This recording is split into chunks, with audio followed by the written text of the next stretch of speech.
Assalamualaikum warahmatullahi wabarakatuh.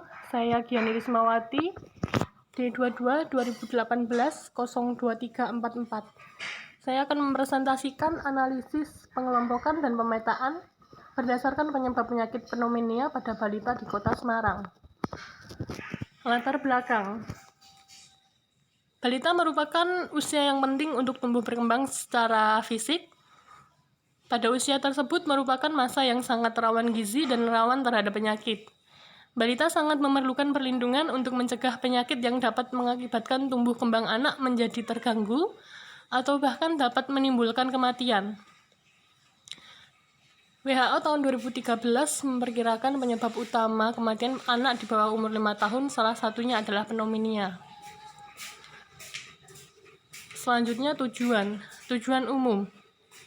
Penelitian ini secara umum bertujuan untuk mengetahui pengelompokan dan pemetaan kecamatan berdasarkan faktor penyebab penyakit pneumonia pada balita di Kota Semarang tahun 2020.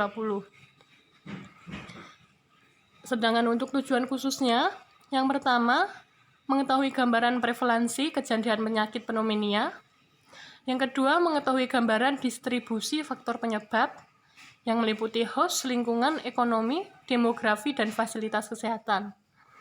Dan yang ketiga, pengelompokan kecamatan berdasarkan faktor penyebab, yaitu host, lingkungan, ekonomi, demografi, dan fasilitas kesehatan. Selanjutnya untuk kerangka teori. Kerangka teorinya yang pertama adalah faktor action yang meliputi bakteri, virus, dan jamur. Faktor host meliputi usia, jenis kelamin, pemberian ASI, pemberian vitamin A, status imunisasi, berat bayi lahir, status gizi. Selanjutnya faktor lingkungan meliputi rumah sakit, sarana air bersih, kepemilikan tempat, pembuangan sampah, dan sarana pengolahan limbah. Kelanjutan dari kerangka teori yaitu faktor pendidikan, sosial, ekonomi, dan demografis yang meliputi kepadatan penduduk, jumlah penduduk miskin, sarana pendidikan. Dan yang faktor kesehatan yaitu jumlah posyandu, jumlah puskesmas, jumlah rumah sakit, dan jumlah kegiatan. Selanjutnya kerangka konsep. Dan di sini kerangka konsep meliputi keterangan X adalah faktor risiko. Dan faktor host, X1, cakupan pemberian ASI eksklusif, X2, cakupan pemberian vitamin A, X3, cakupan imunisasi dasar lengkap, X4 adalah jumlah bayi berat lahir rendah, dan X5, cakupan kasus balita gizi buruk.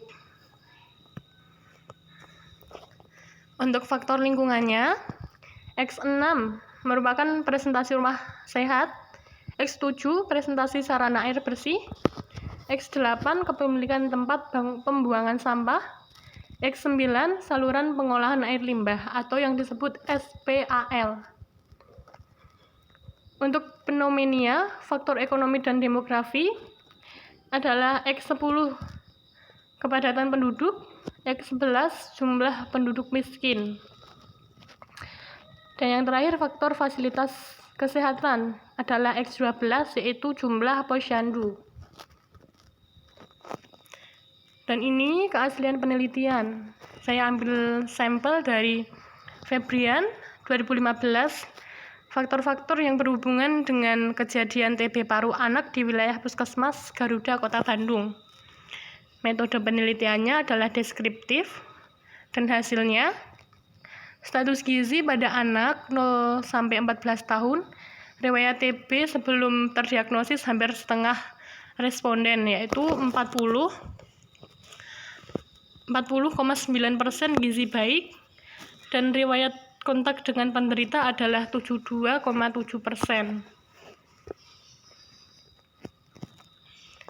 Bab 3. Metode penelitian. Jenis penelitian. Penelitian ini merupakan studi deskriptif dengan menggunakan analisis data sekunder tahun 2020 yang dikumpulkan dari Dinas Kesehatan Kota Semarang dan Badan Pusat Statistik Kota Semarang. Data penelitian.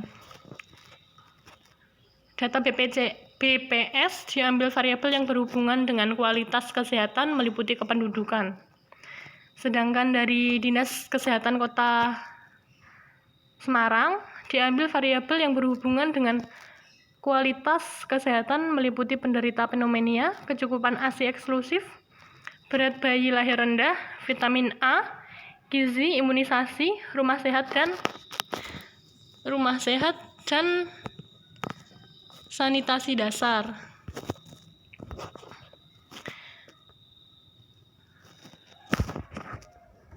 Dan ini, maaf belum saya beri judul, adalah analisis data.